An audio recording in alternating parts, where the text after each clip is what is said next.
All right, let's dive into one of the most important, but honestly most overlooked bones in your entire body, the ulna. It's the silent partner in your forearm, the sturdy anchor that lets you do everything from waving hello to turning a key. So let's get to know it a little better.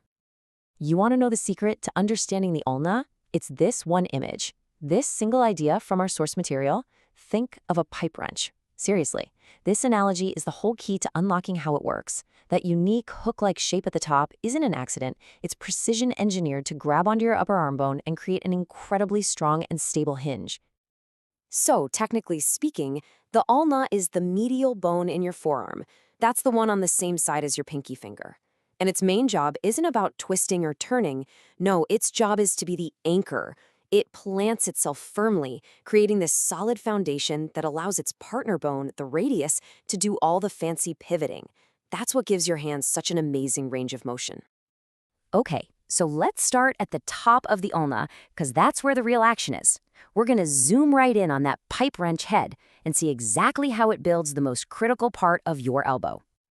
This right here, this is the heart of the whole mechanism. That deep, C-shaped groove is called the trochlear notch. Think of it as the perfectly machined mouth of that wrench we were talking about. It just cradles the end of your upper arm bone, the humerus, so precisely that you get this incredibly smooth, strong back and forth swing. Go on, bend your arm right now. Feel that clean hinge motion?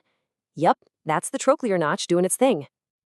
And that mouth is formed by two really powerful jaws. The top jaw is the olecranon process. That's the bony point you can feel when you lean your elbow on a table. It's the anchor point for your triceps, the muscle that straightens your arm out. The lower jaw, the coronoid process, is this sharp little ledge where the brachialis muscle attaches to bend your arm. It's a beautiful push-pull system, perfectly balanced. And get this, that lower jaw, the coronoid process, it's more than just a lever. It's a critical hub, like a grand central station for your arm's stability. All of these vital ligaments and muscles, controlling everything from keeping your elbow from wobbling to letting you move your fingers, they all anchor into this one tiny spot. It is amazing how much crucial stuff is packed into such a tiny piece of anatomical real estate. Okay, let's travel down from that complex wrench head at the elbow and take a look at the long, sturdy handle of our wrench, the shaft of the ulna. Now, the shaft isn't just a simple tube. It actually has three distinct edges, or borders. First, you've got the lateral border. It's this sharp crest that faces its partner, the radius, and it's where a tough membrane tethers the two bones together. Then there's the anterior border, which is thicker and more rounded. This is the launching pad for the powerful muscles that let you curl your fingers into a fist. And finally, the posterior border. You can feel that one right now, it's just under your skin. It's a shared attachment point for three different muscles. And look at this. A whopping 50%, fully half, of the shaft's entire surface is dedicated to just one muscle, the flexor digitorum profundus.